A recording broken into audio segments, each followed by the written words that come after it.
पिछले कई वीडियोस में हमने क्रॉनिक टेस्टिकुलर पेन यानी जिनको टेस्टिस का दर्द बहुत टाइम से होता है, जनरली 3 महीने के ज़्यादा अगर होता है तो उसको क्रॉनिक बोलते हैं, इसके बारे में डिस्कस किया।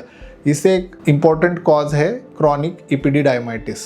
जैसे हमने प्रीवियसली देखा है, इपिडिडाइमिस एक स्ट्रक्चर है जो टेस्टिस के बिहाइंड और ऊपर ये उसको कवर करता है। अगर इसमें इन्फेक्शन होता है तो इसे इपिडिडाइमाइटिस कहते हैं। टेस्टिकुलर पेन का ये बहुत कॉमन कॉज है। हम इसको सही ट्रीट नहीं करते तो उससे क्रॉनिक इपिडिडाइमाइटिस का प्रॉब्लम हो सकता है। तो इपिडिडाइमाइटिस की वजह से क्या कॉम्प्लिकेशंस हो सकते हैं? तो पहला कॉम्प्लिकेशन है इपिडिडाइमाइटिस की वजह से या स्पेशली क्रॉनिक इपिडिडाइमाइटिस की वजह से इनफर्टिलिटी का प्रॉब्लम हो सकता है। इनफर्टिलिटी कैसे हो सकता है? इनफर्टिलिटी के रीज़न मल्टीपल हो सकते हैं। जो स्पर्म का जो ट्रांसफ़र का जो पाइप है उसमें ब्लॉकेज या ऑब्स्ट्रक्शन होने के चांसेस होते हैं, इसलिए आपका स्पर्म काउंट कम हो सकता है।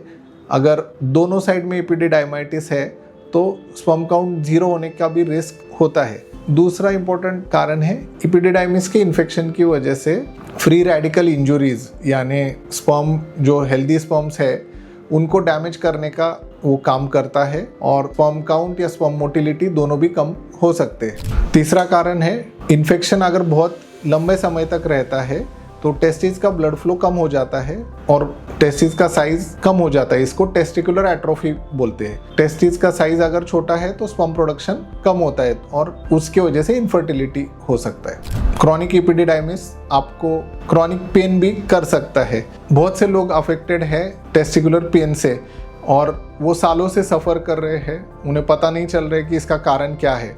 तो इपिडिडाइमिस में इन्फेक्शन होने के कारण वहाँ पे जो नर्व्स है वो ज़्यादा सेंसिटिव हो जाते हैं। यही रीज़न है कि पेशेंट्स को महीनों से सालों से सफरिंग हो रही है, दर्द हो रहा है। जो रूटीन टेस्ट होते हैं अपने अल्ट्रासाउंड, उसमें बहुत बार डिटेक्ट नहीं होता है।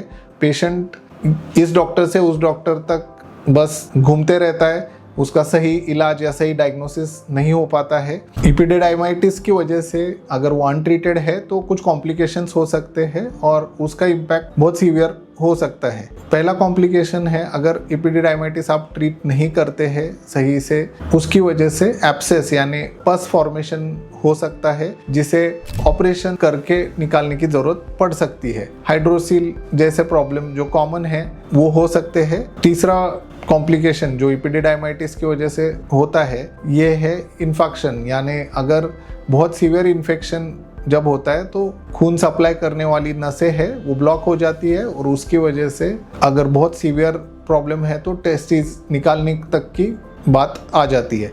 इपिडिडाइमाइटिस की वजह से आपके सेक्सुअल फंक्शन पे भी असर पड़ सकता है। तो इसमें 2 मेन इफ़ेक्ट हो सकते हैं। पहला इफ़ेक्ट है बहुत से पेशेंट्स टिपिकली फील करते हैं जब वो इजैकुलेट करते हैं, स्पर्म रिलीज करते हैं तो उनको पेन होता है और उनका जो सेक्सुअल एक्टिविटी है उसमें इंटरेस्ट कम होता है, उनकी साइकोलॉजी पे भी उसका असर पड़ता है। आपकी हार्मोनल लेवल भी कम होने के चांसेस है। तो अगर आपको टेस्टिस के ऊपरी हिस्से में कुछ स्वेलिंग, पेन या कोई अबनॉर्मल सेंसेशन फील हो रहा है, आपको जल्द से जल्द हमें कंसल्ट करना ज़रूरी है।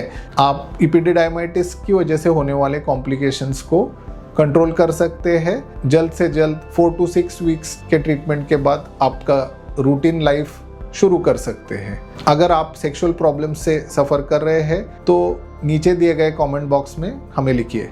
Please like, share and subscribe to our channel.